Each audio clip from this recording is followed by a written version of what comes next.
স্বাগতম জনাইছো আপোনালোক সকলোকে মই আপোনালোকৰ সাগৰিকা মোক বহুতে মেছেজ কৰি আছে যে বাইদেউ পিচিঅডিৰ ওপৰত এটা ভিডিঅ' বনাব লাগে মই আগতেও মোৰ চেনেলত কেইবাটাও ভিডিঅ' মই দিছো পিচিঅডিৰ ওপৰত মই আকৌ এবাৰ এতিয়া ক'ব বিচাৰিছো সকলোৱে দেখা নাই চাগে হেতু আৰু সেই কাৰণে মই ক'ব বিচাৰিছো আৰু ইমান বিলাক মেছেজ মই পাইছো মানে মোৰ ইনষ্টাগ্ৰামত মোৰ ফেসবুকত আৰু মোৰ ভিডিঅ' বিলাকৰ তলতো কোনোবাই কমেন্ট কৰিছে যে পিচিঅডিৰ ওপৰত ক'ব লাগে চাওক পিচিঅডিৰ ওপৰত মই আগতে কেইবাটাও ভিডিঅ' বনাইছো সেইকেইটা চালেও আপোনালোকে যথেষ্ট গম পাব তথাপিতো যিসকলে চোৱা নাই বা যিসকলক দৰকাৰ হৈছে সেইকাৰণে মই ক'ব বিচাৰিছো পিচিঅডি বৰ্তমান সময়ত প্ৰায় 90% মহিলাৰ এটা সমস্যা আৰু যেতিয়া পিৰিয়ডছৰ খেলিমেলি হয় তেতিয়া লগে লগে ডাক্তৰৰ ওচৰলৈ যাব লাগে আৰু নিজে কনফাৰ্ম হ'ব লাগে যে মোৰ পিচিঅডি হৈছে ডাক্তৰৰ ওচৰলৈ গ'লে তেখেতসকলে বিভিন্ন ধৰণৰ টেষ্ট কৰিব টেষ্ট কৰাৰ পিছত আপোনালোকক ক'ব যে হয় আপোনালোকৰ পিচিঅডি হৈছে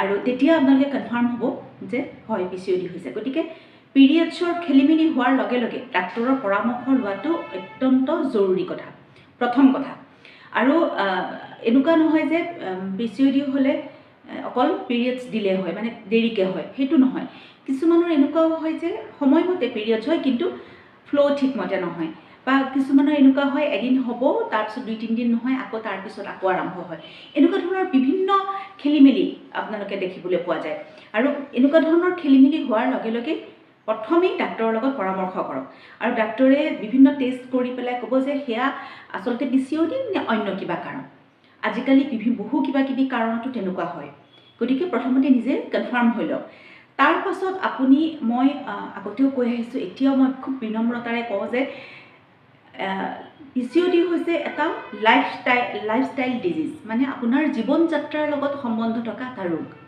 গতিকে যেতিয়ালৈকে আপুনি আপোনাৰ লাইফষ্টাইল ঠিক নকৰিব আপুনি আপোনাৰ জীৱন যাত্ৰা ঠিক নকৰিব তেতিয়ালৈকে পিচিঅডি কেতিয়াও ভাল নহয় যিমানেই মেডিচিন নাখাওক কেতিয়াও ভাল হ'ব নোৱাৰে গতিকে প্ৰথম কথা হ'ল যে আপোনাৰ জীৱন ধাৰণৰ প্ৰক্ৰিয়াটো সলাওক আৰু তাৰ বাবে কি কৰিব লাগিব জীৱন ধাৰণৰ প্ৰক্ৰিয়া মানে আপোনাৰ সঠিক খোৱা বোৱা সঠিক টোপনি সঠিক সময়ত উঠা সঠিক পৰিমাণৰ আৰু সঠিক বস্তু খোৱা এনেকুৱা ধৰণৰ কিছুমান কথা আছে যিবোৰ কথাই আপোনালোকক পিচিঅডি ৰিকভাৰী কৰাত যথেষ্ট সহায় কৰিব মই নিজেও পিচিঅডিৰ পেচেণ্ট আছিলোঁ সেইকাৰণে মই ইমানখিনি কথা জানো বা ইমানখিনি কথা মই ক'ব পাৰিছোঁ এতিয়া কথাটো হৈছে যে পিচিঅডি হ'লে আৰু বহুত ধৰণৰ এনেকুৱা চিম্পটমছ আহে লক্ষণ আহে যেনে মুড চুইং হ'ব মুখত ঢেৰ পিম্পলছ ওলাব সৰু সৰু একনে ওলাব খুব পেইনফুল হয় সেই একনেবিলাকৰ খুব বিষ হয় তাৰ পাছতে এই পৰ্চনটো বা এইবিলাক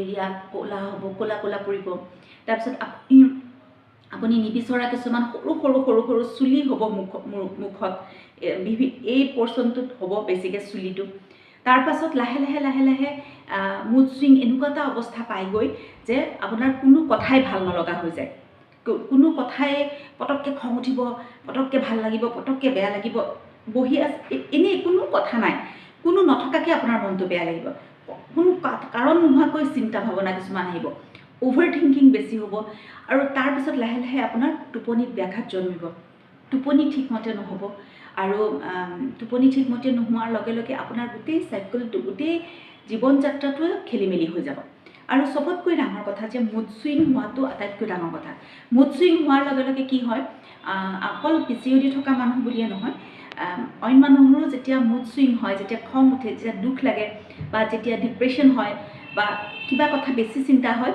তেতিয়া কিন্তু মানুহৰ খাদ্য অভ্যাসটো খেলিমেলি হয় খোৱাৰ যিখন ৰুটিন সেই ৰুটিনখন খেলিমেলি হয় কিছুমানৰ খুব বেছি মছলাদাৰ খাবলৈ মন যায় কিছুমানৰ যিকোনো বস্তু খাই থাকিবলৈ মন যায় অনবৰতে ভোক নালাগে আচলতে এনেই খাই থাকিবলৈ মন যায় কিছুমানৰ আকৌ মিঠা খাবলৈ মন যায় গতিকে এনেকুৱা ধৰণৰ বহুত খেলিমেলি হয় যেতিয়া মুড চুইং হয় আৰু তেতিয়াই কি হয় মুড চুইং হোৱাৰ লগে লগে তেতিয়াই ওজন আৰু বাঢ়িবলৈ লয় আৰু লাহে লাহে আপোনাৰ ওজন বাঢ়িবলৈ ল'ব আৰু ওজন যিমানে বাঢ়ি গৈ থাকিব পিচিঅডিও সিমানে বাঢ়ি গৈ থাকিব আৰু চবতকৈ ডাঙৰ কথা পিচিঅডিৰ পিছত গৈ থৈ পিচিঅডিৰ পৰাই চুগাৰৰ প্ৰব্লেম হয় মানে ডায়েবেটিছৰ প্ৰব্লেম হয় হাইপাৰ টেনশ্যন হাই BP হ'ব কলেষ্ট্ৰল বাঢ়িব হাৰ্টৰ প্ৰব্লেম হ'ব তাৰোপৰি থাইৰয়ডৰ প্ৰব্লেম হয় এইবিলাক বস্তু তাৰমানে পিচিঅডিৰ লগত ফ্ৰী আহে ডাঙৰ ডাঙৰ মললৈ গ'লে যে আমি দেখোঁ এটা চাৰ্টৰ লগত এটা চাৰ্ট ফ্ৰী, এইটোৰ লগত সিটো ফ্ৰী, এই ফ্ৰীত আহে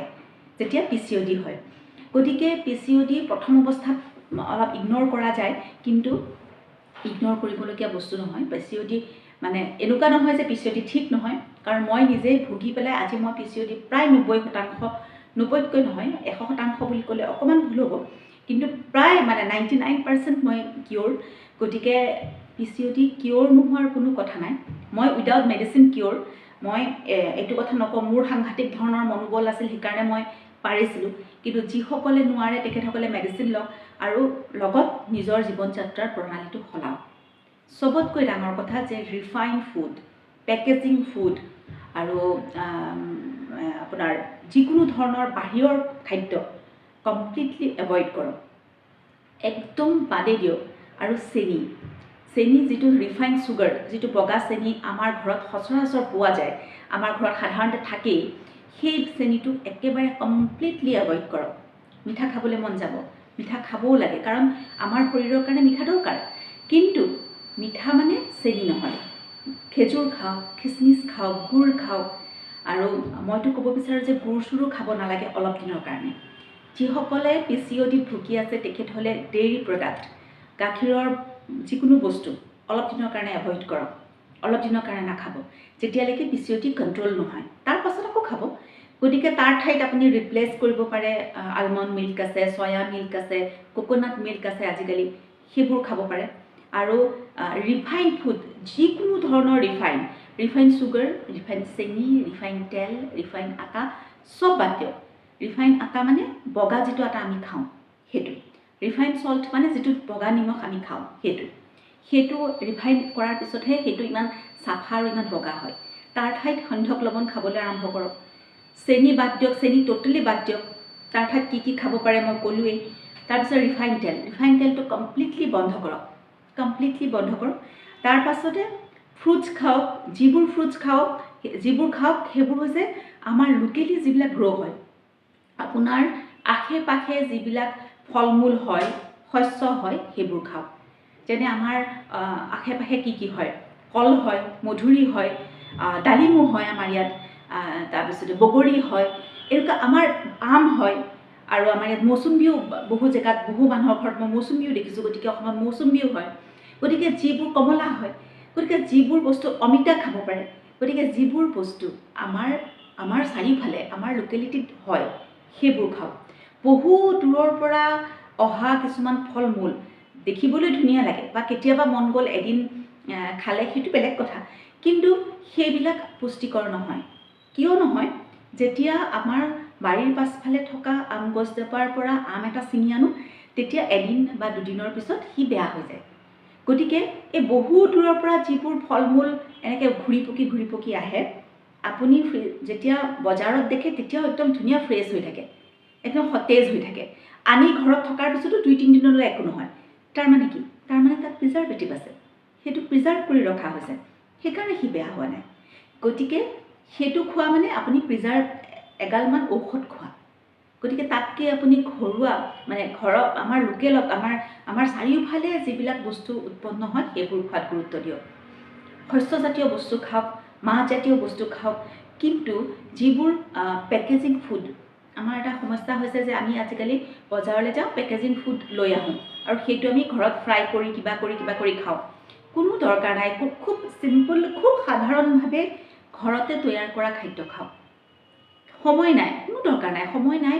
ভাত অকণ তুলি দিয়ক, তাতে অকণমান কণী দি দিয়ক, আলু দি দিয়ক, বইল কৰক, বাছ খাই দিয়ক অকণমান ঘিউ লৈ, বাছ খিচিৰি বনাই খাই দিয়ক, বাছ খিচিৰি খোৱাৰ লগে লগে আপোনাৰ ভাল এটা কাৰ্বছ গ'ল ঘৰৰ পেটলৈ, তাৰপিছত প্ৰ'টিন গ'ল, যিহেতু তাত দাইল থাকে, প্ৰ'টিন এটা গ'ল, লগত আপুনি পাচলি দি দিলে, ফাইবাৰ গ'ল, বিভিন্ন ধৰণৰ স্পাইচ মানে বিভিন্ন ধৰণৰ মছলা দি তেল মাৰিলে, জিৰা দিলে, ধনিয়া দিলে, তেজপাত দিলে, সেই তাৰ যিখিনি ভিটামিন মিনাৰেলছ সেইখিনি গ'ল।